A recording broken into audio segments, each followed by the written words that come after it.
Kunj Vihari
ISKCON founder Acharya, BBT founder Acharya, Savior of the whole world, Jagat Guru, Srila Prabhupada ki, Anand Koti Vaishnav Vrinda ki, Shat Goswami Vrinda ki, Namacharya Shri Haridas Thakur ki, प्रेम से कहिए जय श्री कृष्ण चैतन्य प्रभु नित्यानंद श्री अद्वैत गदाधर शिवासादि गौर भक्तवृंद की, श्री श्री राधा कृष्ण को गोपीनाथ श्याम कुंड राधा कुंड गिरि गोवर्धन की, गंगा माई यमुना माई की, वृंद देवी तुलसी महारानी की, ब्रज वृंदावन धाम की, नवदीप मायापुर धाम की, पुरुषोत्तम क्षेत्र जगन्नाथपुरी धाम की, अनंत कोटि वैष्णव वृंद की, श्री श्री राधा राधिका की जय, कृष्ण बलराम की, श्री श्री गौरनिताय की, श्री जगन्नाथ देव सुभद्रा महारानी की, निताय गौर प्रेमानंदे हरि।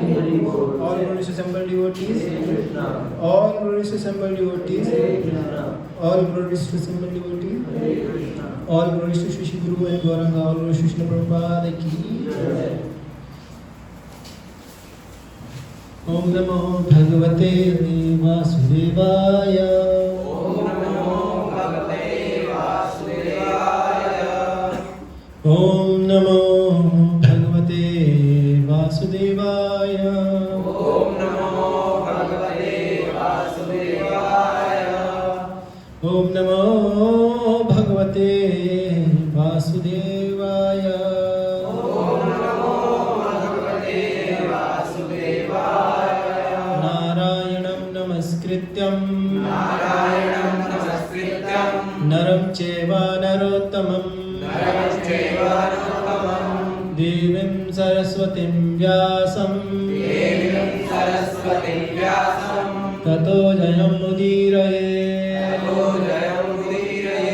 नष्टप्रायेषु भद्रेषु नष्टप्रायेषु भद्रेषु नित्यं भागवत सेवया, नित्यं भागवत सेवया, भगवतिरुत्तम श्लोके भगवतीरुत्तम श्लोके भक्तिर्भवति नैष्ठिकी। भक्तिर्भवति नैष्ठिकी। हरे कृष्णा। तो आप सभी का स्वागत है आज की भागवतम प्रातःकालीन भागवतम सप्त कक्षा में। तो आज जो है हम श्रीमद् भागवतम प्रथम स्कंद अध्याय 5, जो नया अध्याय है आज श्री नारद मुनि द्वारा श्रील व्यास देव जी को श्रीमद् भागवतम के विषय में आदेश नामक 5वां अध्याय का पाठ करेंगे। तो इसमें श्लोक संख्या 1 से लेकर 9 तक आज हम कवर करेंगे।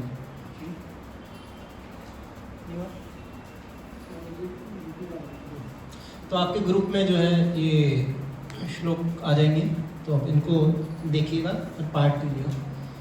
तो हम जो है आज 9वें श्लोक में जो है चर्चा करेंगे। वैसे तो सभी श्लोक लेंगे एक एक करके।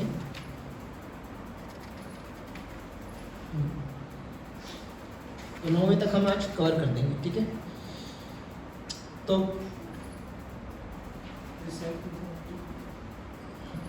एक एक करके सारे करेंगे, ठीक है।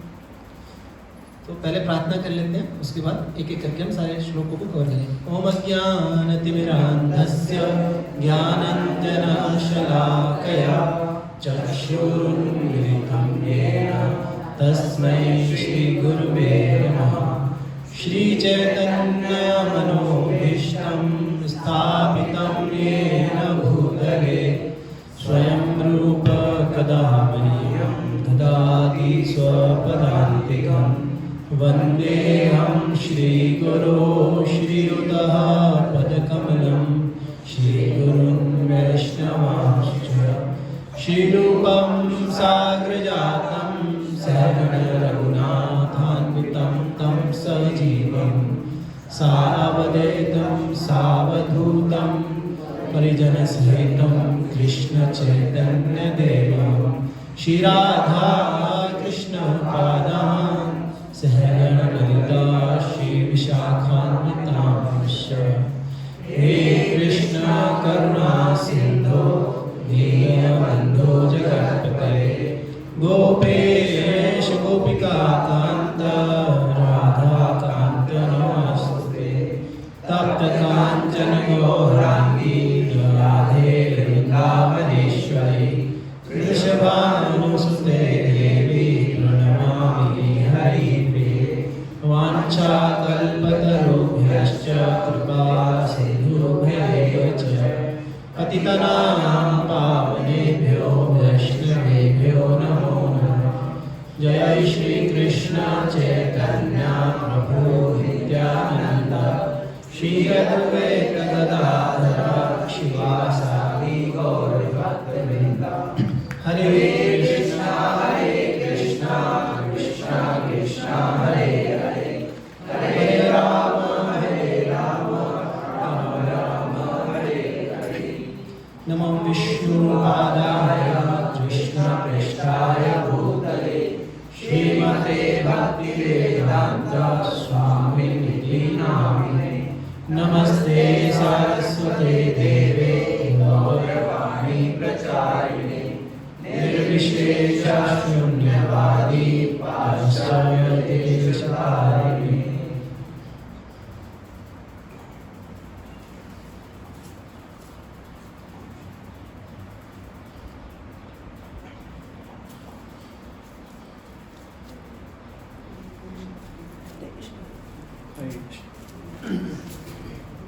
हरे कृष्ण। तो रूप सनातन प्रभु कई भक्तों के साथ जयपुर गए हैं, तो उनके पीछे से मुझे जो है भागवतम देने की सेवा दे के गए हैं। तो मेरा नाम सर्वज्ञ दामोदर दास है और मैं इसको पंजाबी बाग से हूँ। तो आपके सामने जो हूँ इस सेंटर में मिला तो पहली बार, पिछले सेंटर में तो कहीं आ चुका हूँ, इस सेंटर में पहली बार नया शिफ्ट हुआ है और आपके सामने पहली बार भागवतम प्रस्तुत कर रहे हैं, पाठ कर रहे हैं। तो पहला पांचवें अध्याय का शुरुआत होती है। चौथा अध्याय कहाँ खत्म हुआ था, किसी को याद है? हफ्ते में एक बार भागवतम होती है, शायद याद ना हो। तो चौथा अध्याय समाप्त हुआ था जब व्यासदेव अपने आश्रम में, बद्रिकाश्रम के पास शम्यप्राश आश्रम में क्या कर रहे थे, बैठे हुए थे और अपना सूर्य का वंदना जो होती है वो करने के बाद, नैतिक कर्म करने के बाद वो ध्यान में बैठे थे और उनके हृदय में उन्होंने इससे पहले सब कुछ रचना कर ली थी, महाभारत, वेद, पुराण, उपनिषद सब कुछ रच लिया था। फिर भी वो हृदय में संतुष्टि का अनुभव नहीं कर पा रहे थे। और व्यासदेव स्वयं कौन है? भगवान कृष्ण के अवतार है, शक्तावेश अवतार है। उन्होंने सब कुछ, जिसे कहते हैं लिटररी इनकारनेशन, यानी भगवान के वो अवतार जिनको सभी ज्ञान का पता है, उन्होंने सारे वेद रचे, लिखे। उससे पहले क्या होते थे? वेदों को लिखने की आवश्यकता नहीं होती थी, केवल सुनकर क्या होते थे, समझा जाता था। इसीलिए पहले हमारे में रिटर्न में, इसीलिए हमारे कल्चर में कभी भी कुछ 5000 साल पहले से भी ज़्यादा पहले कुछ मिलेगा नहीं आपको। पहले की प्रोसेस क्या होती थी? एजुकेशन पॉलिसी क्या होती थी? आपको बस सुनाया जाएगा और आपको रिमेम्बर करना उसे, ठीक है? तो ऐसे पढ़ाया जाता था। तो पढ़ाने की विधि ये थी, इसीलिए ज़्यादा कभी पेपर की जरूरत पड़ी नहीं। तो पेपरों की जरूरत नहीं पड़ी तो पेड़ों को काटने की जरूरत नहीं पड़ी, फिर एनवायरमेंटल क्राइसिस ही नहीं आया उस समय। तो अब पेपर को काटते जा रहे हैं और फालतू के चीज़ें लिखते जा रहे हैं। तो सबसे पहला जो पेपर राइटिंग जो पेड़ की छाल पे लिखा गया वो क्या था? वेद थे और पुराण, उपनिषद, ये सब लिखे गए। लेकिन इसके बाद भी, और ये नॉलेज जो है टॉप मोस्ट नॉलेज थी, ऐसा नहीं कोई साधारण थ्योरी लिख दी गई ऐसे ही मनगढ़ंत या मनोरंजन के लिए कुछ लिख दिया गया, नहीं। ये ऐसा ज्ञान था जो आज नहीं, आने वाली पीढ़ी दर पीढ़ी क्या होने वाला है, सबको फ़ायदा करने वाला है, उसको लिखा गया। और इतना बड़ा काम करने के बाद व्यासदेव खुद क्या हो गए? असंतुष्ट हो गए, बोले कुछ तो रह गया, अब समझ नहीं आ रहा क्या रह गया मेरे से। तो वो इतना अनसेटिस्फाई हो गए, मैंने इतना बड़ा काम किया अपने आने वाली जनरेशन्स के लिए, सभी के लिए, मैंने सबके लिए जो है परोपकार का कार्य किया, लेकिन मुझे अभी भी संतुष्टि क्यों नहीं है? और इस बात पे चिंतन ही कर रहे थे तो नारद मुनि उस आश्रम में पहुंच जाते हैं। नारद मुनि को देखते ही व्यासदेव उठकर उनको अभिनंदन करते हैं, उनको प्रणाम करते हैं, उनको अच्छा सा आसन देते हैं, उनकी पूजा करते हैं, है ना? और फिर उनके बीच में संवाद शुरू होता है, ठीक है? तो भगवान, जब एक भक्त दुविधा में होता है, असंतुष्टि में होता है, तो भगवान अगर वो बहुत सिंसियर है ना, तो क्या करते हैं? भगवान अपने भक्त को भेजते हैं उसके जीवन में, जाओ ये क्या कर रहा है, थोड़ा परेशान है, इसके जीवन में जाके देखो क्या परेशानी का कारण है, उसकी मदद करो। तो या तो भगवान स्वयं या अपने एजेंसीज या अपने भक्तों के द्वारा क्या करते हैं, उसके अपने भक्त को मदद करते हैं, ठीक है? तो यहाँ पे कौन आ गए? नारद मुनि। अब नारद मुनि व्यासदेव के गुरु थे। तो पहला श्लोक जो है, भेज दिया इसको, छोड़ो, ग्रुप में आ गया आप सबके पास, ठीक है? तो पहले श्लोक पे आते हैं, मेरे साथ साथ ही दोहराइएगा, ठीक है? सूत उवाच अततं सुखमासीन उपासीनं बृहच्छ्वा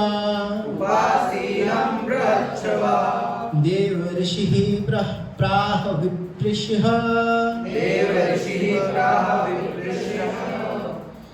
वीणापाणि समयन्निवा। तो क्या बोल रहे हैं? सूत उवाच, सूत गोस्वामी ने कहा। अब ये कन्वर्सेशन किसके बीच में चल रहा है? सूत गोस्वामी और नहीं, सूत गोस्वामी किसको सुना रहे हैं? शौनक ऋषि की। हाँ, तो ये कथा किसके बीच में चल रही है? जैसे मैं आपको सुना रहा हूँ ना, वैसे सूत गोस्वामी किसको सुना रहे हैं? शौनक ऋषि को। शौनक ऋषि हेड है और बाकी सारे 88,000 ऋषि हैं, तो उनको सुना रहे हैं। तो सूत गोस्वामी कहते हैं अततं सुखम आसीना, जब देवर्षि नारद क्या होगा? सुखम आसीना, सुखपूर्वक आराम से बैठ गए, आसीन, उपासीनम बृहच्छ्वा, और देवर्षि प्राह विप्रिष्य वीणापाणि समयन्निवा। तो मानो मुस्कुराते हुए क्या हुआ? व्यासदेव, ब्रह्म ऋषि कौन है? व्यासदेव को संबोधित करते हैं, वो बोलते हैं। तो मुस्कुरा रहे थे। अब नारद मुनि क्यों मुस्कुरा रहे थे? उनको ज्ञात था कि व्यासदेव क्या आ गए, कुछ ट्रबल में है, और ये ट्रबल उनको पता थी कि व्यासदेव के की क्या ट्रबल है। तो मनी मन सोच रहे थे कि देखो इतना बड़ा कार्य करने के बाद भी क्या है, मेरा शिष्य क्या नहीं है, संतुष्ट नहीं। तो उनको पता था इनकी क्या बीमारी है और इसका इलाज क्या है, इसलिए वो खुश थे। तो वीणा पाणी, वीणा देव ऋषि को क्या कहा है? देव ऋषि प्राह। देव ऋषि कौन है? देवताओं के बीच में ऋषि जो है, देवता कौन है? इंद्र आदि देवता, उनके बीच में ऋषि। देवता वैसे कर्म से यानी स्वभाव से क्या होते हैं, इंजॉय करने की मेंटालिटी में होते हैं। देवताओं के पास बहुत साधन है ना, हमारे पास तो कुछ नहीं है। अगर हमें कुछ इंजॉय करना तो उसके लिए बहुत मेहनत करनी पड़ती है। तो देवताओं के पास क्या है, इतनी मेहनत करने की आवश्यकता नहीं। उनके पास नेचुरली क्या होता है, अवेलेबल होता है।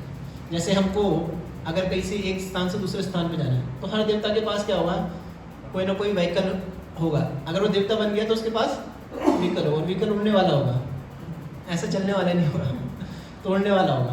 तो ऐसे ऐसे संसाधन उनके पास है ना? उनको कभी हेल्थ मेंटेन करने के लिए एक्सरसाइज करने की आवश्यकता नहीं पड़ेगी। हमें तो बहुत मेहनत करनी पड़ेगी। आज अगर एक्सरसाइज नहीं करें तो कल क्या हो जाएंगे, बीमार पड़ जाएंगे, है ना, या शरीर क्या हो जाएगा, कमज़ोर हो जाएगा। यहाँ योगा करना पड़ता है, वहाँ नहीं करना पड़ता। तो उनके मध्य में कौन है? ये ऋषि हैं। ऐसे सुख सुविधाओं के बीच में भी वो सुख सुविधाओं से बचे, वो भगवान की भक्ति में, वो देवताओं के ऋषि हैं।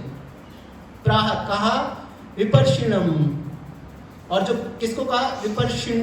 विपर्षिण कौन है? जो ब्राह्मणों के मध्य में ऋषि हैं। एक देवताओं के बीच में ऋषि हैं और एक ब्राह्मणों के बीच में ऋषि है। वो कौन है? व्यासदेव। उनको कह रहे हैं वीणा पाणी। और वीणा पाणी कौन है? जिनको वीणा धारण किया है। वीणा कौन धारण करते हैं? देव ऋषि। और ये वीणा क्या कौन सी वीणा है? ये बहुत स्पेशल वीणा है। ये इंस्ट्रूमेंट कोई ऐसा नहीं है जो गिटार लेके चल रहे हैं देव ऋषि नारद जी को कोई शौक है, नहीं। ये वीणा किसने दी है? भगवान ने स्वयं दिया, नारायण ने इनको दी है। क्यों दी है? क्योंकि इस वीणा से जब वो वीणा का, जैसे कृष्ण क्या बजाते हैं? बांसुरी। तो कृष्ण की बांसुरी से क्या होता है, जितना भी वेदों का प्रचार होता है, भगवान आदेश देते तो बांसुरी बजा देते हैं, तो ब्रह्मा जी को आदेश मिल जाता है। जिसके पास मैसेज पहुंचना होता है वो पहुंच जाता है, हर एक व्यक्ति। उसी प्रकार से देव ऋषि नारद जब वीणा को छेड़ते हैं, एक बार तन आवाज किया तो उससे क्या निकलता है? उस वीणा से क्या निकलती है? भगवान की कीर्ति का प्रचार होता है। तो भगवान की कीर्ति के लिए भगवान ने कहा ये तुम्हारे लिए, तो वो बजाते हुए, इसीलिए हमारे आचार्य गाते हैं नारद मुनि बजाए वीणा राधिका रमन नाम है। कि नारद मुनि जब वीणा बजाते हैं तो किसका नाम लेते हैं? राधिका रमन। और पूरे ब्रह्मांड में क्या करते हैं? भ्रमण करते हैं। तो ये गाते हुए पहुंचे, इसका मतलब वीणा लेके पहुंचे, तो कीर्ति गाते हुए व्यासदेव जी के आश्रम में पहुंच गए और हंसते हंसते उनको बोला। तो इसका तात्पर्य इस प्रकार है, तात्पर्य आप पढ़ेंगे, ठीक है? कोई एक भक्त पढ़े तात्पर्य क्या है?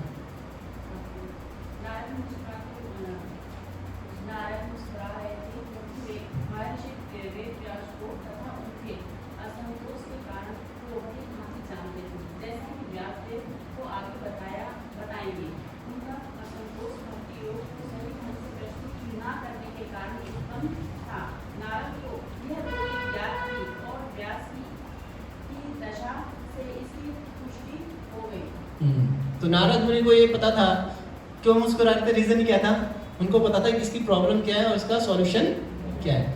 प्रॉब्लम क्या है? इन्होंने बहुत बड़ा कार्य कर दिया। अगर हम देखें व्यासदेव जी का जन्म उच्छकुल था। जैसे कुंती महारानी प्रार्थना करती है, जन्मेश्वर्यशुतिभि विद्यमाना मदापुमान नेव अर्हति धातुं वै एव अर्हति धातु में त्वाम अकिंचन गोचर। कि जन्म, जिसके जन्म बहुत धनी या बड़े परिवार में जन्म हो जाए, जन्म ऐश्वर्य, जिसके पास बहुत सारा ऐश्वर्य हो, धन की कोई कमी ना हो, ऐश्वर्य उसके पास सब कुछ हो, शक्तियाँ हो, कुछ काम करने वाले नौकर चाकर हों, सब कुछ हो, ऐश्वर्य हो, जन ऐश्वर्य श्रिया, श्रिया मतलब सुंदर, शुद्धि भी, और बुद्धिमान, बहुत बड़ा साइंटिस्ट हो या बहुत पंडित हो, तो ऐसे लोग प्राय देखा जाता है एद्यमाना मदापमान, वो क्या हो जाते हैं अपने इन कारणों से, इन चकाचौंध ये ऐश्वर्य से, जन्म से क्या हो जाते हैं मद, मद मतलब पागल हो जाते हैं, अपने आप में मस्त हो जाते हैं, बोले कि हम ही सब कुछ है, हमसे बढ़कर कौन है, ऐसा होता है। तो भगवान कहते हैं नेव अर्हति विधातुम वही, कहते हैं वो आपको जान नहीं सकते, वो आपको फीलिंगली क्या नहीं कर सकते, पुकार नहीं सकते, वो आपका नाम जो है हृदय से नहीं ले सकते। अगर वो नाम भी लेंगे तो क्या करेंगे, शो के ले लेंगे, हाँ जान, तो आपको फीलिंगली नहीं पुकारेंगे। त्वाम अकिंचन गोचरा, आप तो क्या हो अकिंचन, जिनका कुछ कोई नहीं, कुछ नहीं है, उनके हुआ। ठीक है, तो यहाँ पे देखा जाए तो व्यासदेव का जन्म बहुत कुछ परिवार में हुआ था, पराशर मुनि के बेटे थे। देखा जाए तो, और पराशर मुनि जानते सब कौन है, विष्णु पुराण जिन्होंने लिखी है, भगवान विष्णु के महान भक्त हैं, और उन्होंने सबसे बड़ा क्या किया, उनकी जो बुद्धि थी सबसे ऊंची थी, क्योंकि उनको सब कुछ याद था, है ना। तो ऐसे सब चीज होने के बाद उन्होंने क्या किया, परोपकार के लिए सब कुछ कार्य किया। उसके बाद वो क्या हो रहे हैं, दुखी हो रहे हैं, असंतुष्ट है, और नारद मुनि जान रहे हैं कि ये क्यों दुखी है, क्योंकि इन्होंने भगवान का गुणगान नहीं किया। अब आगे बढ़ते हैं, दूसरा क्या कह रहे हैं, नारद के बोलना शुरू करते हैं। नारद उवाच पाराशर्य महाभाग भवतः कचित् आत्मना परितुष्यति शारीर आत्मा मानस एव वा।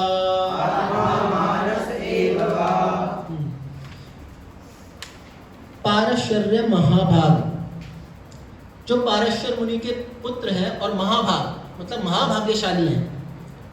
भवता कचित आत्मना परितुष्यति शारीरम आत्ममानस एव वा।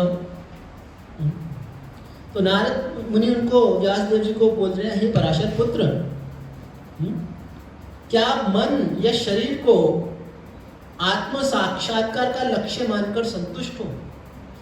तो यहाँ पे नारद मुनि क्या बता रहे हैं कि आपने क्या किया है, जो कुछ लिखा है उसमें क्या किया है, ज्यादातर इंपॉर्टेंस किसको दिया है, मन और शरीर को।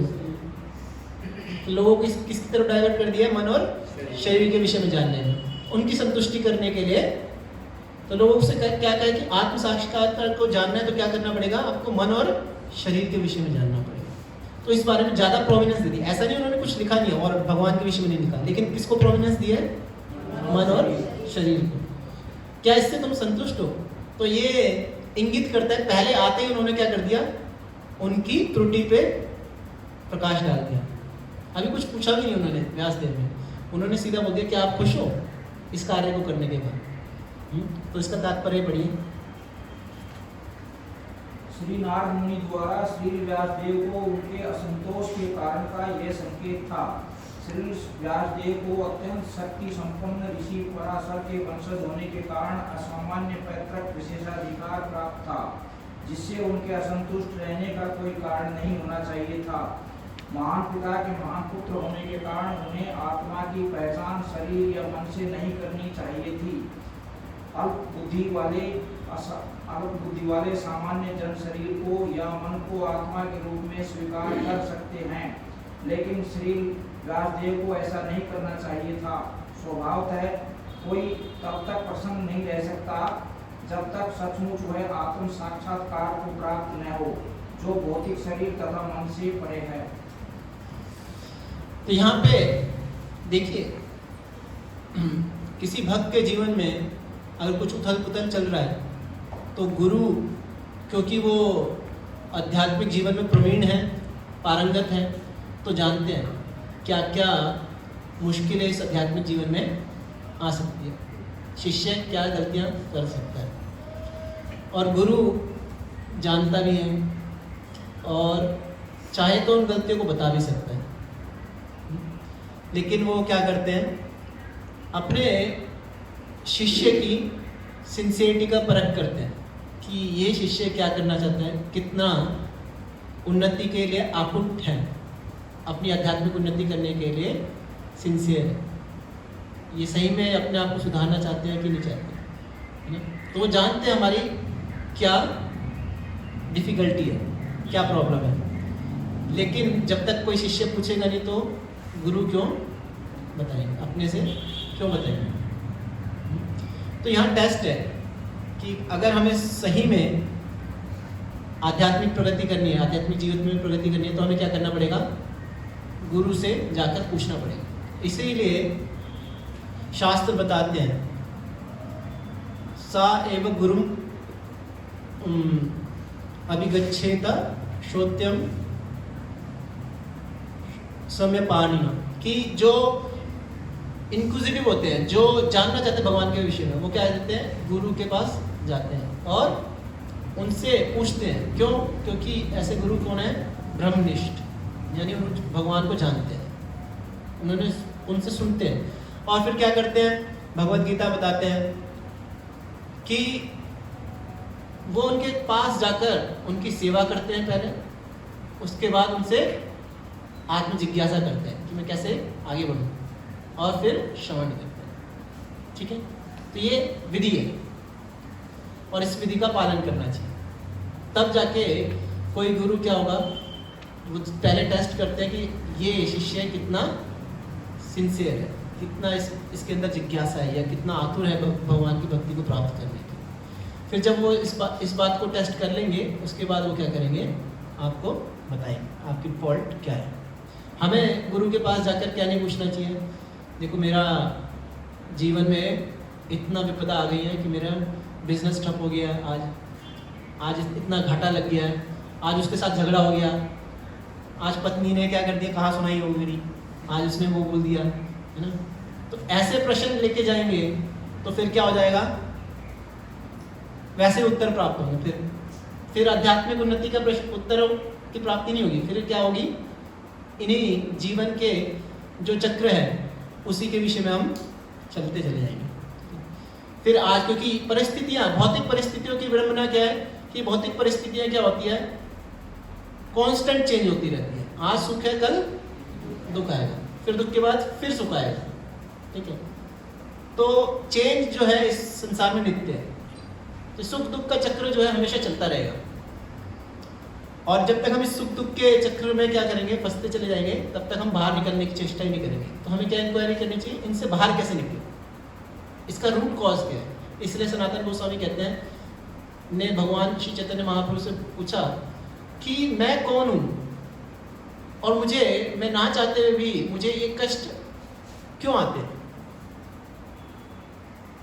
तो ये एक बुद्धिमान व्यक्ति की परख है कि वो जानता है कि वो आइडेंटिफाई करता है कि मेरा रूट कॉज क्या है, प्रॉब्लम का क्या, किस कारण से मुझे सारी परेशानियां आती हैं। तो आते ही नारद मुनि ने उनको बता दिया कि तुम्हारी प्रॉब्लम ये है। क्या तुमने आत्म साक्षात्कार के लिए लोगों को प्रेरित क्या किया है, तुम शरीर हो, तुम मन हो, शरीर के ऊपर ध्यान दो, मन के विषय में ज़्यादा जानो, है ना। मन के विषय में कैसे उनको ज्ञान मार्ग में लगा दिया है, चलो ज्ञान के विषय में जानो, ज्ञान क्या है, और अपना एंटरटेनमेंट करते रहो। जब मन और शरीर को जान लेंगे तो क्या होगा, उसी में अब्जॉर्ब हो जाएंगे।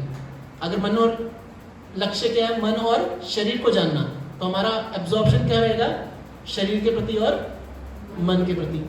तब भगवान के प्रति सोचने के लिए हमारे पास कुछ नहीं होगा, क्योंकि हमारा लक्ष्य क्या है, मन और शरीर। तो जब भगवान को नहीं जाना तो फिर हम प्रसन्न कैसे होंगे, क्योंकि हमारा स्वभाव तो नित्य भगवान का दास है। जीवेर स्वरूप है कृष्णेर नित्य दास। तो फिर भगवान के विषय में नहीं जानेंगे, अपने विषय में नहीं जानेंगे कि मेरा स्वभाव क्या है, भगवान का स्वभाव क्या है, तो हम संतुष्ट नहीं रह पाएंगे। उन्होंने सीधा सीधा उत्तर बता दिया, क्योंकि व्यासदेव इंटेलिजेंट थे। अभी आगे नारद मुनि फिर बोलते हैं, जिज्ञासितं सुसंपन्नम जिज्ञासितं सुसम्पन्नम् अपि ते महत् अद्भुतम् अपि ते महदद्भुतं कृतवान् भारतं यस्त्वं कृतवान् भारतं यस्त्वं सर्व अर्थ परिब्रह्मितम्। सर्वत्र परिब्रह्मितम्। आपकी जिज्ञासाएं पूर्ण है और आपका अध्ययन भी अच्छी तरह से पूरा हो चुका है। अपने शिष्य को बोल रहे हैं कि आपने बहुत उत्तम जिज्ञासा करी है और आपका अध्ययन भी अच्छा है, कोई गलती नहीं है उसमें, पूरा भी हो चुका है। इसमें संदेह नहीं है कि आपने एक महान एवं अद्भुत ग्रंथ महाभारत तैयार किया है, जो सभी प्रकार के वैदिक फलों पुरुषार्थों की विशद व्याख्या से युक्त है। तो अब उनकी बढ़ाई कर रहे हैं, पहले तो गलती बता दी लेकिन उनको क्या कर रहे हैं, बढ़ाई दे रहे हैं कि आपके विषय में क्या कहना है। एक तो आप पराशर मुनि के बेटे हो, दूसरा क्या हो, आपने इतना बड़ी बड़ी रचनाएं कर दी है, आपने अध्ययन पक्का है और आपने महाभारत जैसा नामक ग्रंथ रच दिया है। अगर जैसे किसी ने बहुत फेमस बुक राइट करी है और आपकी कृतियां जो है वर्ल्ड फेमस हो गई, बेस्ट सेलर हो गई, हर जगह बिक रही है ना।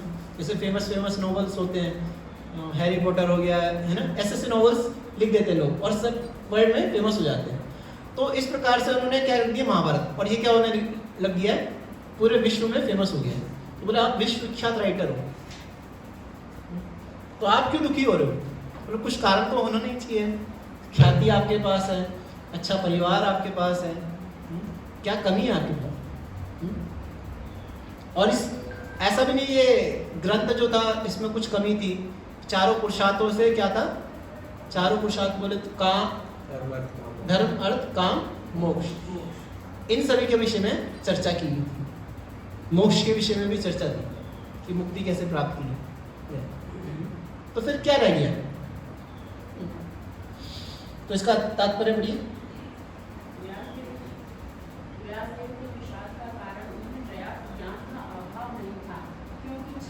नहीं, इसका तात्पर्य अलग है, निश्चित रूप से शील। अच्छा चलो ठीक है, आप में हुआ है, हाँ पढ़िए।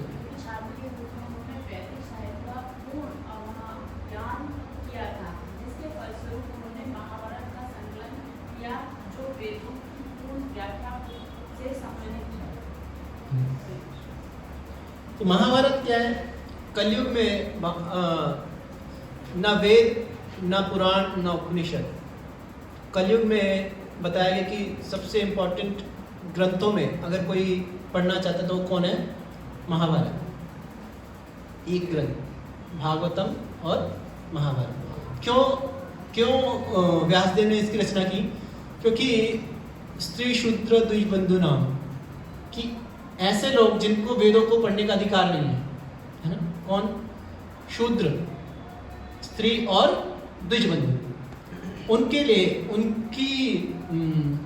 उनको परमार्थ की उपलब्धि कराने के लिए व्यासदेव ने क्या रचा है? महाभारत, कि वो स्टोरी फॉर्म्स में है ना। क्योंकि खासकर हम जैसे लोगों की समझ क्या होती है, किधर पॉलिटिकल पार्टी किस इंक्लिनेशन में जा रही है, तो हम उस विषय में क्या हो जाते हैं, बड़े सचेत हो जाते हैं। अच्छा आज ये चल रहा है, आज ये युद्ध हो रहा है, आज इस व्यक्ति ने ये कह दिया। तो महाभारत क्या है? हमारे भारत का इतिहास है। तो उसमें भी क्या था, बहुत सारे पॉलिटिकल इंस्टेंसेस थे कि उसने इनके साथ ये किया, और काफ़ी शिक्षाप्रद स्टोरीज भी थी। तो इनके माध्यम से जीवन का क्या लक्ष्य होना चाहिए, वो व्यासदेव जी ने हमें दिया महाभारत के माध्यम से, और ये बहुत इंपॉर्टेंट था। तो एक बार प्रभुपाद इस विषय में एक स्टोरी बताते हैं। एक नवाब थे बंगाल में, और एक थे गोपाल बेन, एक व्यक्ति थे गोपाल बेन। ये ब्राह्मण थे और बहुत बुद्धिमान थे। तो नवाब के मन में आता है कि नवाब बोलता है कि मुझे भी फेमस होना है। तो गोपाल बेन को बोलता है, गोपाल तुम मेरे लिए महाभारत लिखोगे? तो गोपाल बेन बोलता है कि नवाब जी को क्या लग गया कि आज महाभारत लिखाने को तैयार है। तो गोपाल सोचता है कुछ, फिर बोलता है हाँ लिख दूंगा। तो बोलता है ठीक है, मैं तुम्हें इसके लिए कुछ भी धन देने को तैयार हूँ। तो गोपाल बेन बोलता है ठीक है, ये तो बहुत अच्छा है। बोला 1000 स्वर्ण मुद्राएं लगेंगी। बोलता है ठीक है, मैं देने को तैयार हूँ। तो 1000 स्वर्ण मुद्राएं दे देता हूँ। बोला ठीक है। फिर वो कुछ महीने बाद बोलता है, गोपाल मेरी महाभारत तैयार है? तो बोले हाँ, आप ही जो है इस महाभारत के हीरो हैं, मैंने लिखने के बस तैयार हो गया है एकदम। तो बोले फिर इतना विलम्ब क्यों हो रहा है, जल्दी लिख के दो। तो बोला मेरे को एक प्रश्न जो है खाया जा रहा है, वहाँ अटक गया, उस प्रश्न का उत्तर दे दो। तो बोलते अच्छा क्या प्रश्न है, पूछो। बोलो जो आपकी पत्नी है उसके कितने पति हैं? तो बोलता है कि ये कैसा प्रश्न पूछ रहे हो? बोले द्रौपदी के तो 5 पति थे, आपकी पत्नी के कितने पति है, पहले ये बताओ। तो बोलता है क्या फालतू की बात कर रहे हो? बोला अगर महाभारत लिखानी है तो इस प्रश्न का उत्तर तो देना पड़ेगा ना। तो बोले नहीं रहने दो, मेरे को महाभारत नहीं लिखाना। तो बोलते ठीक है मत लिखाओ, आपकी इच्छा। तो उसको 1000 रुपये मिल जाते हैं, 1000 स्वर्ण मुद्राएं मिल जाती हैं। तो लोग फेमस होना चाहते हैं, है ना। और यहाँ पे क्या थे, व्यासदेव खुद ही बहुत फेमस थे। फिर आगे वो पूछते हैं, नारद मुनि पूछते हैं, जिज्ञासितम् अधीतं च जिज्ञासितम् अधीतं च ब्रह्म यत्तत् सनातनं ब्रह्म यत्तत् सनातनं तथापि शोचसि आत्मानं तथापि शोचस्य आत्मानं अकृत अर्थ इव प्रभो। अकृतार्थ इव प्रभो।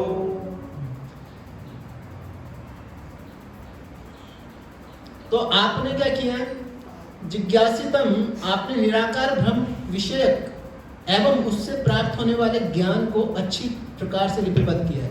तो आपने जो है भगवान के निराकार ब्रह्म ज्योति का बहुत अच्छे से विश्लेषण किया, जिसे बोलते हैं ना आजकल लोग बोलते हैं दिव्य ज्योति, है ना।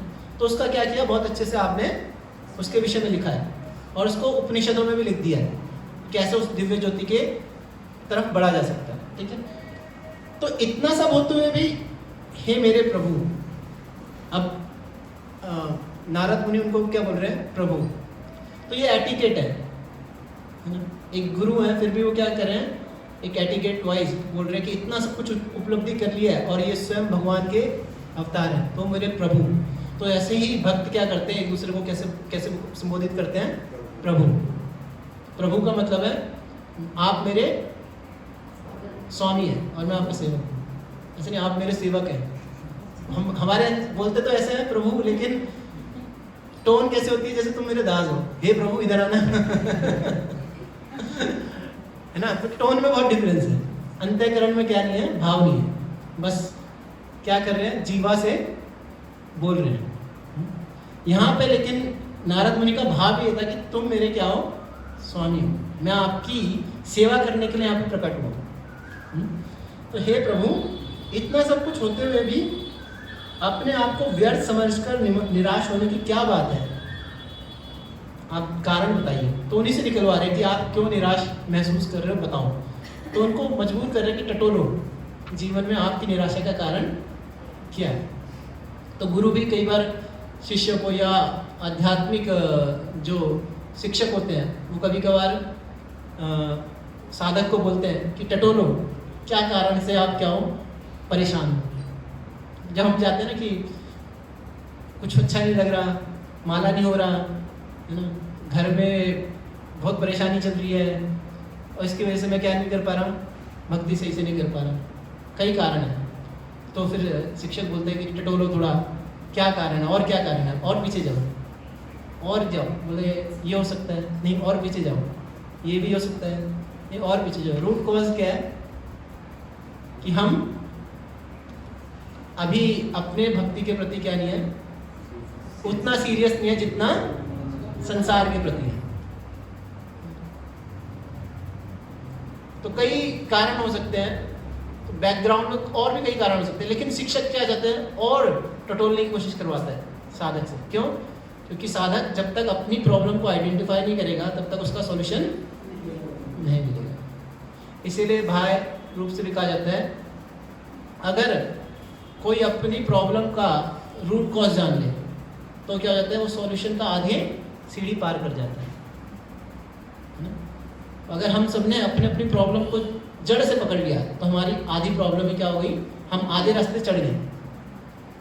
ठीक है, तो इसका तात्पर्य पढ़िए। वेदांत सूत्र या ब्रह्म सूत्र का संकलन श्री व्यासदेव ने किया है और उसमें निपुण ब्रह्म की पूर्ण चर्चा की गई है और यह विश्व की सर्वाधिक सामान्य दार्शनिक व्याख्या मानी जाती है। इसमें शाश्वत के विषय को अच्छे से समझाया गया है और इसकी प्रतिपादन शैली पांडित्यपूर्ण है। एकात्मशील व्यासदेव के दिव्य पांडित्य के विषय में संदेह करने का प्रश्न ही नहीं उठता, तो फिर उन्हें इस प्रकार शोक क्यों करना चाहिए? तो यहाँ पे व्यासदेव ने निर्गुण या निराकार भ्रम की क्या किया है? विवेचना कर दी। किस में करी है? वेदांत सूत्र में। वेदांत सूत्र आज की तिथि में भी यदि आप किसी भी संस्थान में जाएंगे तो टॉप मोस्ट अगर कोई फिलॉसफी है तो कौन सी है? वेदांत सूत्र। वो आपको क्या बोलेंगे? वेदांत सूत्र। भारत में किसी भी संस्था में जाएंगे तो किसको सबसे ज़्यादा प्राथमिकता दी जाती है फिलॉसफी में? वेदांत सूत्र। उसके रचयिता कौन है? व्यासदेव। उन्होंने उसमें किसकी विवेचना की है? निर्गुण ब्रह्म यानी निराकार ब्रह्म के विषय में लिखा है और बहुत पांडित्यपूर्ण है। मतलब साधारण व्यक्ति को समझ नहीं आ सकती। जैसे अगर आपको बोले आपको सुप्रीम कोर्ट का जज बना दिया है ना, और सुप्रीम कोर्ट का जज जो है आपने देखा उनकी कैसी स्टेटमेंट होती है? क्या वो पूरा एक्सप्लेन करते हैं? नहीं, वो स्टेटमेंट बोलते हैं, रेफरेंस करते हैं state versus case this and this. उसकी एक क्या थी? उसकी एक हियरिंग में ये वो दिया गया था, क्या देते हैं, वर्डिक्ट दिया गया था, ये दिया गया था और इसके अनुसार हमने ये आपको सुना दिया। तो वहाँ पे कोई फिलॉसफी डिस्कशन होती है ये होना था वो होना था। क्यों? क्योंकि वो हाईएस्ट कोर्ट है जहाँ पे सब कुछ पता है। लोग अगर वहाँ तक पहुँच गया इसका मतलब क्या है? उसको नीचे की सारी चीज़ें क्लियर है। तो जो ब्रह्म सूत्र तक पहुँच गया है, वेदांत तक पहुँच गया, उसका मतलब नीचे की सारी फिलॉसफी उसको क्लियर होनी चाहिए। तो इसीलिए वहाँ पे क्या दिया है? बहुत शॉर्ट में सब कुछ दिया है।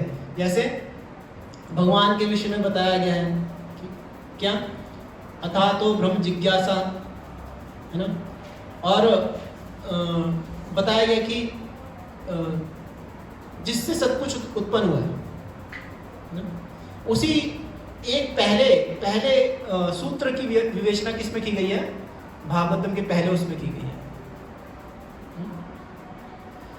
तो वो शुरुआत जहां से होती है भागवतम, उसी को एक्सप्लेन करने के लिए व्यासदेव जी ने रचना की कि वो कोई नहीं समझ पाएगा, तो अगर वो भागवतम पढ़ेगा तो वो सारे सूत्र को समझ सकता है।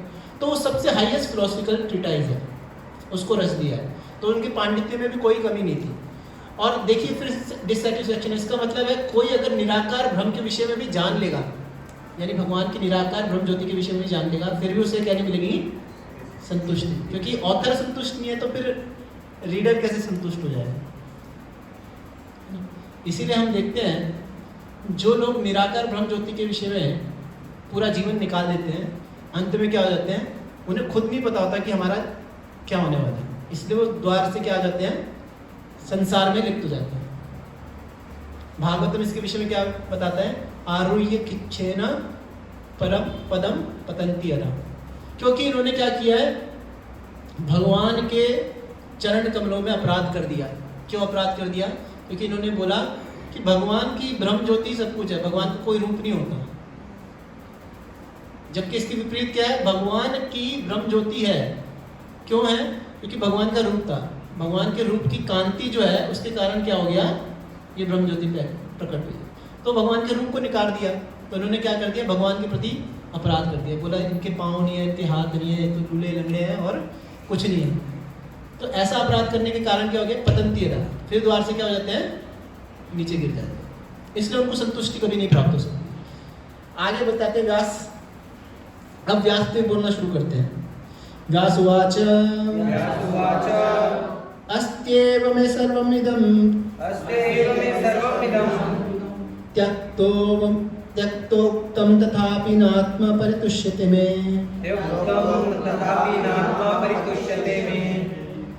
तन्मूलम् अव्यक्तमगाधबोधम् पृच्छामहे त्वात्मभवात्मभूतम्।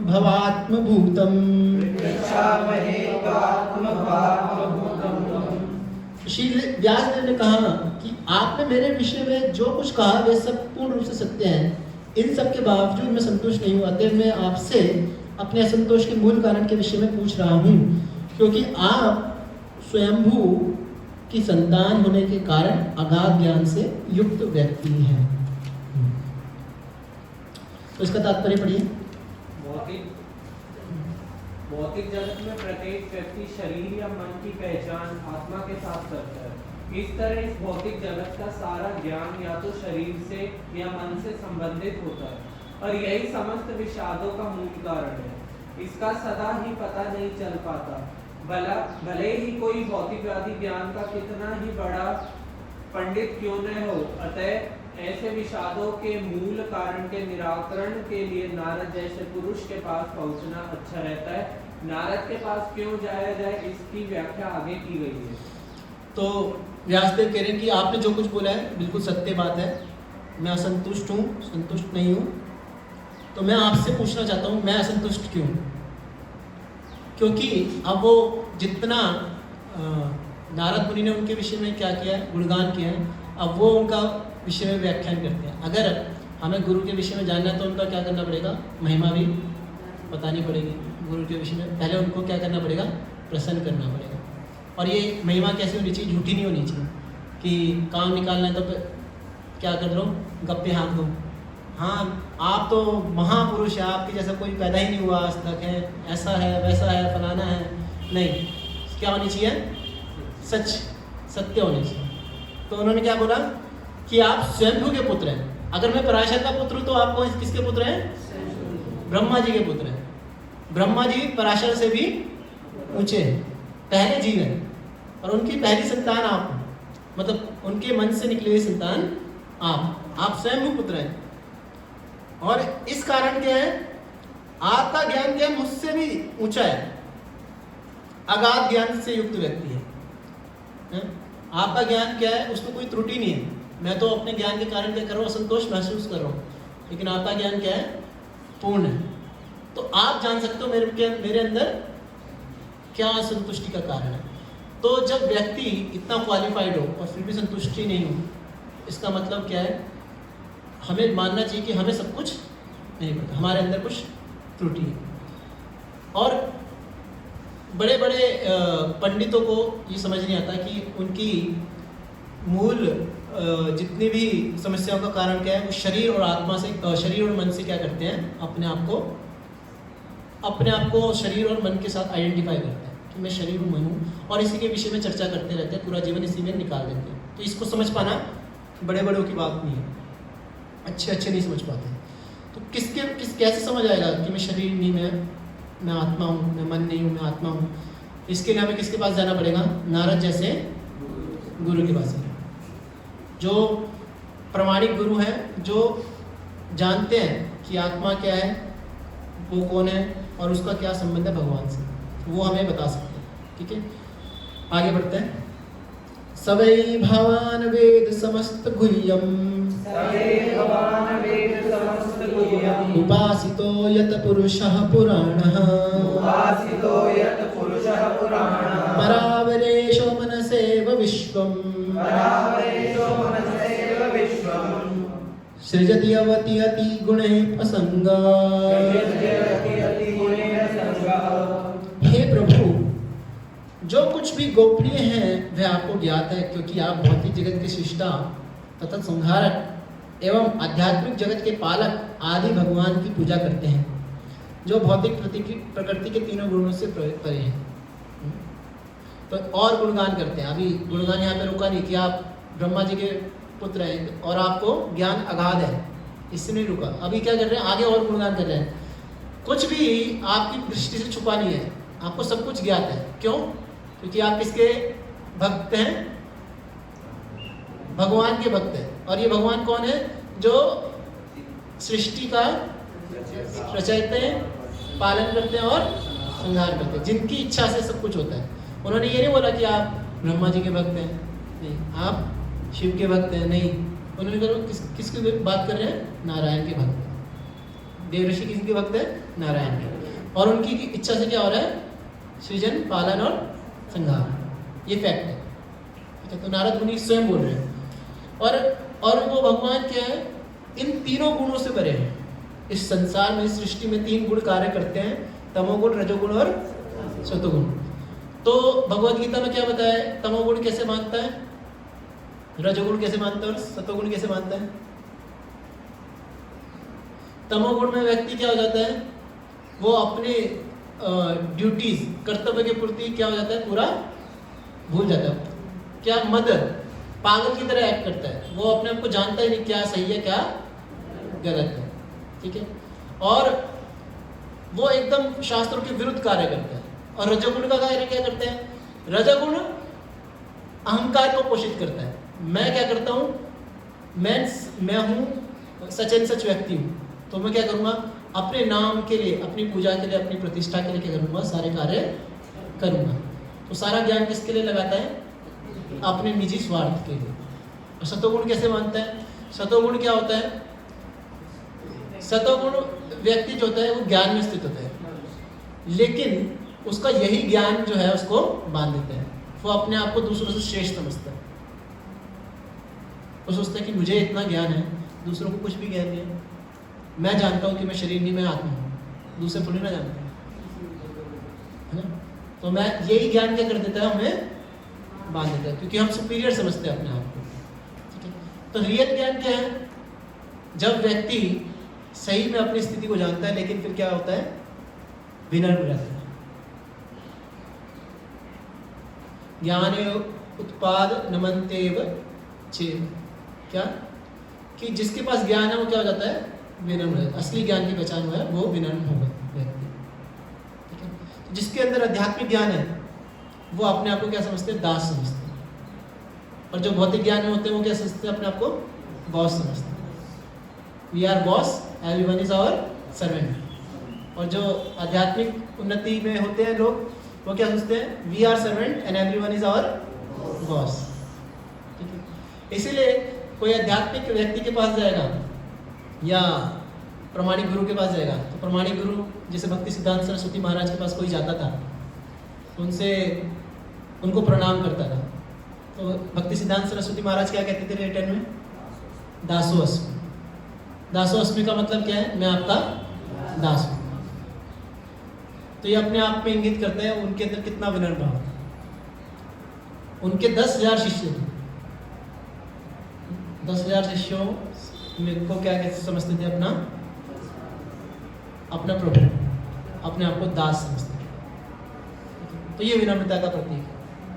ये नहीं कि कल को मुझे प्रभु जी ने क्या बना दिया, सेंटर इंचार्ज बना दिया, वाह क्या पोस्ट प्राप्त हुआ है, सेंटर इंचार्ज हो गया, अब तो मेरे हाथ में क्या होना चाहिए, छड़ी और बाकी सबकी कमर, चल नहीं। तो ये रिस्पॉन्सिबिलिटी है, लेकिन रिस्पॉन्सिबिलिटी कैसे करनी चाहिए, विनम्रता के साथ करनी चाहिए। ये जानते हुए अगर किसी को डांटना भी है तो डांटना उसके हित के लिए। जैसे माँ कैसे डांटती है अपने बच्चों को, उसके हित के लिए डांटती है ना, ये तो नहीं चाहती ना कि उसका बुरा हो जाए। तो हम सबका भी यही भाव होना चाहिए कि इससे इस व्यक्ति का क्या होना चाहिए, हित होना चाहिए। अगर ये मंशा नहीं है तो हम अधिकारी नहीं है दूसरे के ऊपर कुछ बोलने की, जब तक उसकी हित की भावना हमारे अंदर नहीं है, ठीक है। तवम पर्यटन अर्क इव त्रिलोकी, अंतश्चरो वायुर इवात्म साक्षी, परावरे ब्रह्मणि धर्मतो व्रतेः, सनातस्य मे न्यूनमलं विचिक्षौ। और गुणगान, अभी गुणगान रुका नहीं है, गुणगान और बढ़ गया, एक स्टेप और आगे। आप हो तो भक्त भगवान के, और वो भगवान क्या है, तीनों गुणों से परे है। और आपका ज्ञान क्या है, आपने मुझे बोला कि मैं ज्ञानी हूँ, लेकिन आपका ज्ञान क्या है, मुझसे भी ऊंचा है। कैसे ऊंचा है, आप सूर्य की तरह तीनों लोकों में विचरण कर सकते हो, आप वायु की तरह प्रत्येक व्यक्ति के हृदय में प्रवेश कर सकते हैं। इसलिए आप सर्वव्यापी परमात्मा के तुल्य हैं। अतः आपसे प्रार्थना है कि नियमों तथा व्रतों का पालन करते हुए दिव्यता में लीन रहने पर भी मुझ में जो कमी हो उसे ढूंढ निकाले। तो इसका और ऊपर वाले का तात्पर्य छोड़ दिया मेरे ख्याल से मैंने। दोनों का एक साथ पढ़ लीजिए कोई। जो व्यक्ति भगवान की सेवा में 100% लगा रहता है वह समस्त ज्ञान का प्रतीक होता है। ऐसा व्यक्ति जो भक्ति में सेवा में तो पूर्ण रहता ही है वह भगवान के गुणों से भी पूर्ण हो जाता है। इस तरह अष्ट सिद्धियों उसके समक्ष नगण्य पड़ जाती हैं। नारद जैसे भक्त अपनी आध्यात्मिक सिद्धि से विलक्षण कार्य कर सकते हैं जिसे प्राप्त करने के लिए प्रत्येक व्यक्ति प्रयास कर रहा है। श्री नारद 100% पूर्ण जीव है यद्यपि वे भगवान के समान नहीं है। दिव्य अनुभूति, पुण्य कर्म, देव पूजा, दान, दया, अहिंसा तथा कड़े अनुशासित नियमों के साथ शास्त्रों का अध्ययन ये सदैव मनुष्य के सहायक बनते हैं। श्री नारद मुनि जैसे भक्त क्या है, भगवान की भक्ति करने के कारण उनको इतना सब कुछ प्राप्त हो जाता है कि वो बड़े बड़े ऋषि मुनि से भी क्या हो जाते हैं, योगियों से भी क्या है, उन्नत है। जैसे अमरीश महाराज, सवै मना कृष्ण पदार विंध्यो वाचांसी वैकुंठ गुणानुवर्णने करो हरे मंदिर मार्जन आदेश श्रुतिम चकार अच्युत सतकथो दिया, कि वो अपनी सारी इंद्रियों का क्या करते थे, भगवान की सेवा में लगाते थे। हाथों को मंदिर का मार्जन करने में लगाते थे, कानों को भगवान की कथा सुनने में लगाते थे, पैरों को क्या कराते थे, हरे क्षेत्र पदोसर्पणे, कि हरे की क्षेत्र के तरफ जाने के लिए लगाते थे। माथे को किस लिए लगाते थे, कि भगवान के चरणों में प्रणाम करने, या भक्तों के चरणों में प्रणाम करने। आंखों को किस में लगाते थे, भगवान के विग्रहों के दर्शन करने में लगाते थे। नाक को किस में लगाते थे, भगवान के फूल और तुलसी की सुगंध को सुनने में लगाते थे। और बाकी जो अंग, जो शरीर था, वो किस पे लगाते थे, स्पर्श करने को, किसको स्पर्श करते थे, भक्तों को स्पर्श करते थे। एक भक्त दूसरे भक्त को क्या करता है, प्रणाम करता है और आलिंगन। तो इस प्रकार से जो करते थे, अपने हर इंद्रियों को भगवान की सेवा में लगाते थे। तो ऐसे भक्त क्या करते हैं, जो भगवान की सेवा में 100% लगा रहते हैं, भगवान उनके क्या हो जाते हैं, दास हो जाते हैं। इसलिए भगवान भागवतम के 9वें में बता दें दुर्वासा मुनि को, अहम भक्त पराधीनो न ही स्वतंत्र इव ध्वजा हम साधुनाम हृदय यम नहीं मद अन्य तेना भी जानाति नाम तेभ्यो बना, कि साधु क्या है, जब मेरे भक्त जो है के हृदय में मैं हूँ और मेरे हृदय में क्या है, मेरे भक्त, मेरे अलावा वो कुछ नहीं जानते और मैं उनके अलावा कुछ नहीं जानता। तो मैं क्या हो जाता हूँ, उनका अहम भक्त पराधीन हूँ। मैं ऐसे भक्तों का क्या जाता हूँ, पराधीन, दास बन जाता हूँ। भगवान स्वतंत्र है, भगवान को कोई कैप्चर नहीं कर सकता, लेकिन भगवान वॉलंटरली यानी अपनी स्वेच्छा से किसके अंतर्गत हो जाते हैं, भक्त के। इसके उदाहरण स्वयं कौन है, अर्जुन और यशोदा। अर्जुन के क्या बन गए, सारथी बन गए, ड्राइवर बन गए भगवान, वॉलंटरली। ऐसे नहीं उनको कोई पैसा दे रहे हैं अर्जुन, नहीं, वॉलंटरली हो गए, क्योंकि प्रेम से। यशोदा के बंध गए, यशोदा से बंध गए, क्यों, वॉलंटरली, जिनको कोई बांध नहीं सकता।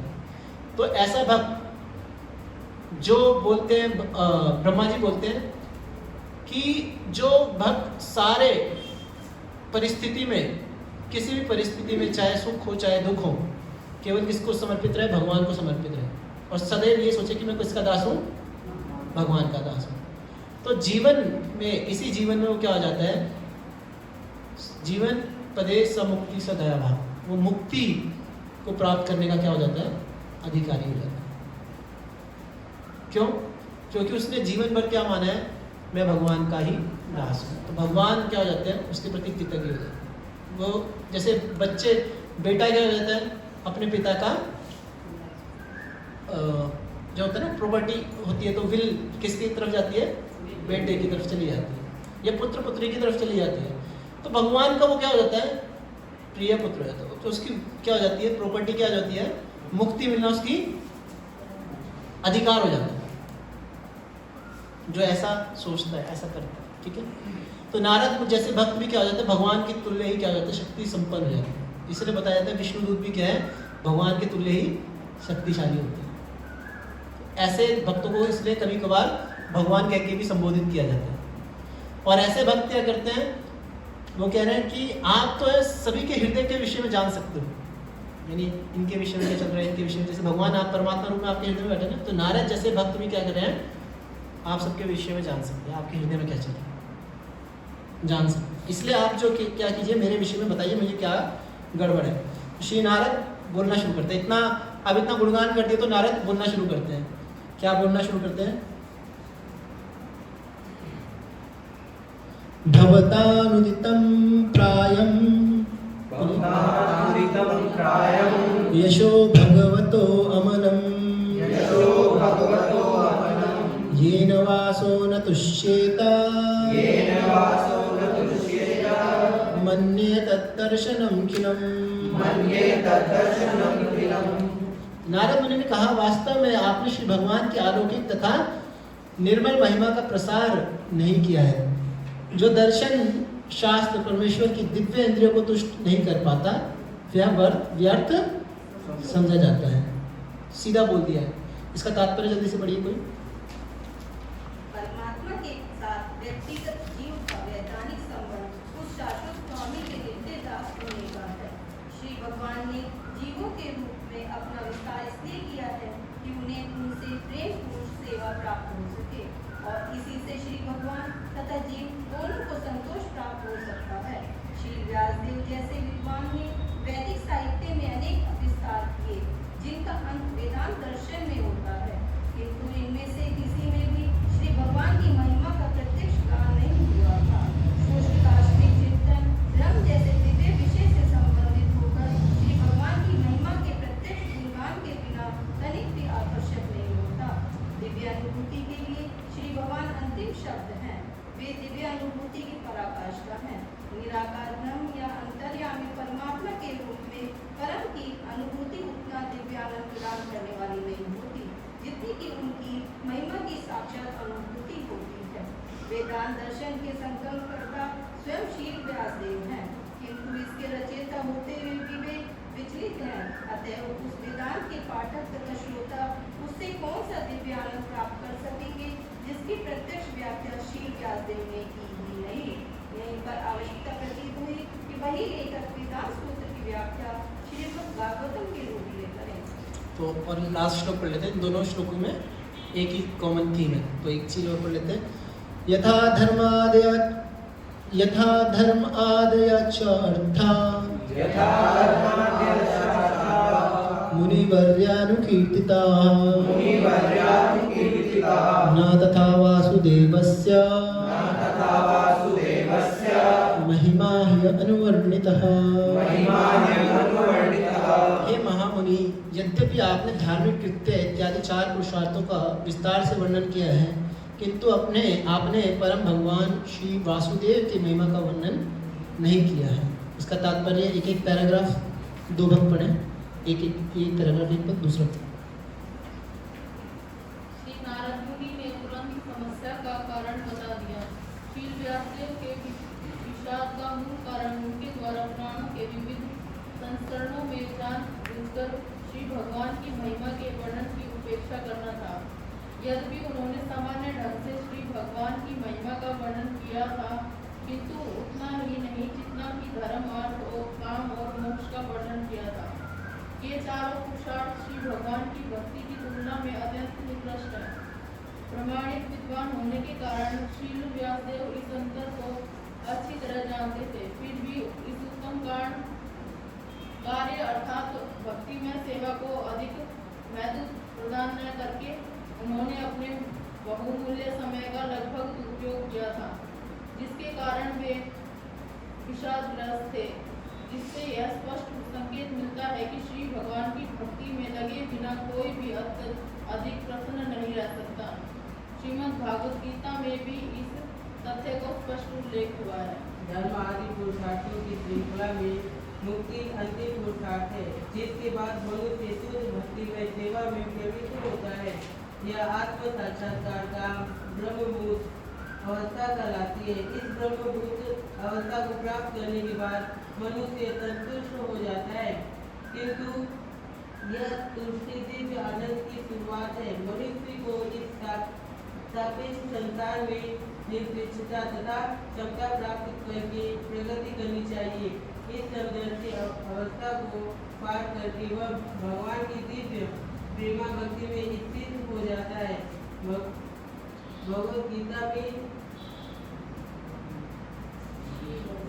भगवत गीता में भगवान का यही उद्देश्य है। निष्कर्ष यह है कि ब्रह्मभूत अवस्था बनाए रखने तथा दिव्य अनुभूति की मात्रा को बढ़ाने के लिए नारद ने व्यास देव को प्रोत्साहित किया कि वे भक्ति मार्ग का उत्सुकता पूर्वक बार-बार वर्णन करें। इससे उनका सारा विषाद मिट जाएगा।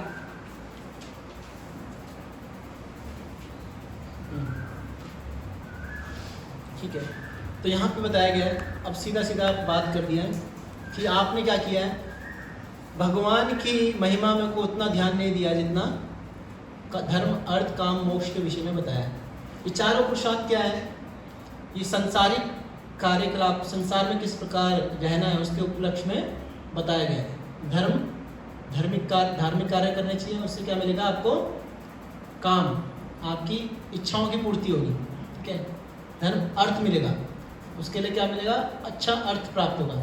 अगर हम धार्मिक कार्यों के प्रति क्या होंगे, स्वाभाविक इंक्लिनेशन रखेंगे, कार्य को करेंगे, तो उससे हमें क्या मिलेगा, अर्थ प्राप्त होगा।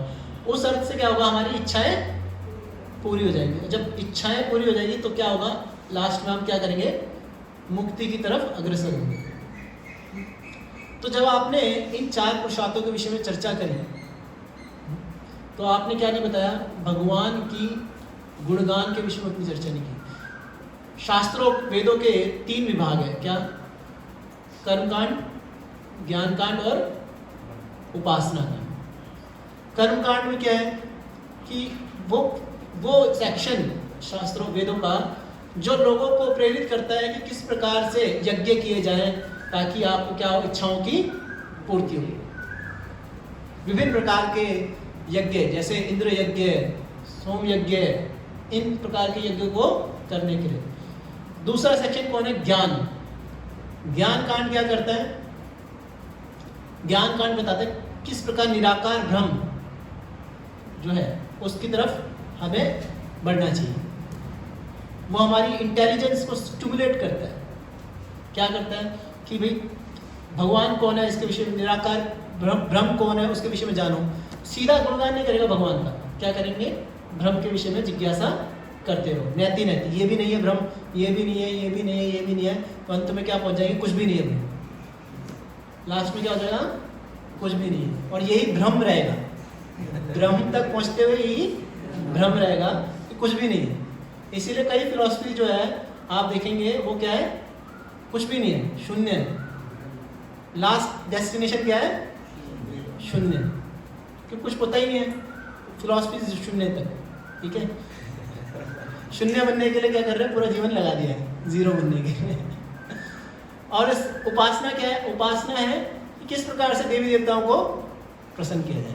उसमें थोड़ा गुणगान किसका भी हुआ है, भगवान का भी हुआ है, तो एक्सक्लूसिव नहीं है। इसीलिए भगवद गीता में अर्जुन को भगवान क्या कह रहे हैं, त्रिगुण विषया वेदा निस्त्रैगुण्य भव अर्जुन, कि 3 गुणों के अंतर्गत के विषय में ही क्या करते हैं, वेद बताते रहते हैं, और आपको क्या बनना है, इन 3 गुणों से ऊपर आना है।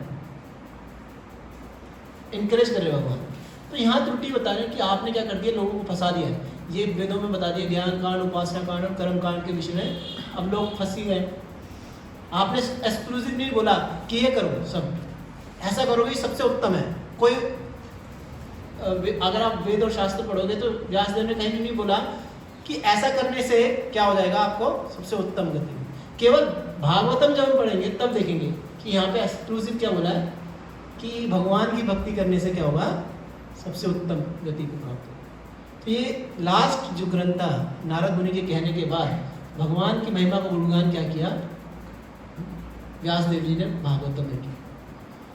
पंचम पुरुषार्थ महान, यानी भगवान की भक्ति जो है इन चारों पुरुषार्थों से भी ऊंची। और इसका गुणगान कैसे, इसीलिए भागवत में शुरू में क्या है, सवै पुंसा परो धर्मो यतो भक्ति रतोषिया अहेतुकी अप्रतिहता, यह आत्मा सुप्रसिद्ध थी। आत्मा को, यह आत्मा के लिए संबोधित जब होता है आत्मा शब्द, 3 या कई चीज़ों को संबोधित करता है। ये मन को भी संबोधित करता है, शरीर को भी संबोधित करता है, और जीव आत्मा को भी संबोधित करता है, और एक कई जगह पे भगवान को भी संबोधित करता है। सबको सुप्रसिद्ध थी, सबको संतुष्टि कहाँ मिलेगी, सबकी संतुष्टि कहाँ होगी, सवै पुंसा परो धर्मो, सभी के लिए परो धर्म, सबसे उत्कृष्ट धर्म क्या है, यतो भक्तिर अधोक्षति, भगवान की भक्ति। अहेतु की, कैसी भक्ति, और उसके क्या लक्षण होने चाहिए, अहेतु की अप्रतिहता, किसी हेतु के बिना नहीं कि मुझे ना मेरी डिज़ायर है कि मेरे पास BMW गाड़ी होनी चाहिए, और क्या होना चाहिए, कुछ लैपटॉप होना चाहिए, और इतना बड़ा बंगला होना चाहिए, और सक्सेसफुल व्यक्ति होना चाहिए। इस सक्सेस के लिए मैं क्या करूँ, भगवान की भक्ति नहीं, तब अहेतु की नहीं, ये क्या है, हेतु की भक्ति। और अप्रतिहता नहीं, आज ना बहुत टेंशन है दिमाग में, भक्ति नहीं कर सकता, आज समय नहीं है, कल माला पूरी करेंगे आज। तो ये क्या है, प्रतिहता, अगर आपने क्या कर दिया, रोक दी, आज स्टॉप किया, कल फिर शुरू, स्टॉप दे के भक्ति कर रहे हैं। अगर ऐसा करेंगे तो ना सुप्रसिद्धि, ना आत्मा सुप्रसिद्धि, आपकी आत्मा को संतुष्टि नहीं मिलेगी। और अगर अहेतु की अप्रतिहता भक्ति करेंगे तो क्या होगा, या आत्मा सुप्रसिद्धि, यानी आपकी आत्मा को संतुष्टि प्रदान करेगा। तो ये जो वर्ष था, ये व्यासदेव के केस में भी लागू है, एक्सक्लूसिव नहीं। अगर आपने साइड बिजनेस के रूप में भक्ति को लिया है, ठीक है, ये भी कर रहा हूँ, वो भी कर रहा हूँ, और दूसरों की नज़रों में आने के लिए कि हाँ भक्ति, ये भी थोड़ा धार्मिक व्यक्ति है, भक्ति करता है, अच्छा ठीक है। इस्कॉन वाले भी क्या होता है, इस्कॉन का टैग लग जाएगा कि मैं भी इस्कॉन का भक्त, इस्कॉन आजकल इस्कॉन फेमस है तो मैं भी इस्कॉन जाता हूँ। तो हमको क्या नहीं मिलेगी, संतुष्टि नहीं मिलेगी, फिर पर्पस नहीं मिलेगी, डिफीट हो जाएगा। और अगर भगवान की भक्ति ऐसी करेंगे, अहेतु की अप्रतिहता करने का प्रयास करेंगे, अगर हमें कर भी नहीं रहे तो वो आप पूछेंगे कि प्रभु जी ऐसा तो मुश्किल लगता है होना, ये मेरे जीवन में तो ऐसा करने का, सोचने का भी बहुत मुश्किल लगता है। तो घबराना नहीं है, होती है, और भक्ति ऐसे ही की जाती है, ये क्या है, स्टैंडर्ड है। तो ये धीरे धीरे हो जाएगी जीवन में। जैसे बच्चा चलना शुरू करता है ना, तो अगर वो घबरा जाए, चलने में बहुत दिक्कत है, गिर जाऊंगा, आगे जाऊंगा, चोट लग जाएगा, मम्मी नहीं चलता, जब चलेगा ही नहीं तो फिर चलना ही नहीं सीख पाएगा ना। तो भक्ति क्या करनी है, करने का प्रयास करना है। जब लक्ष्य क्लियर होगा तो हमारे एंडेवर, हमारे प्रयास भी क्या होंगे, उस लक्ष्य को प्राप्त करने के लिए होंगे। और जब जितना प्रयास करेंगे, आगे का कार्य कौन करेगा, भगवान करेंगे। प्रयास हम करेंगे, कृपा वो देंगे, भक्त देंगे, ठीक है।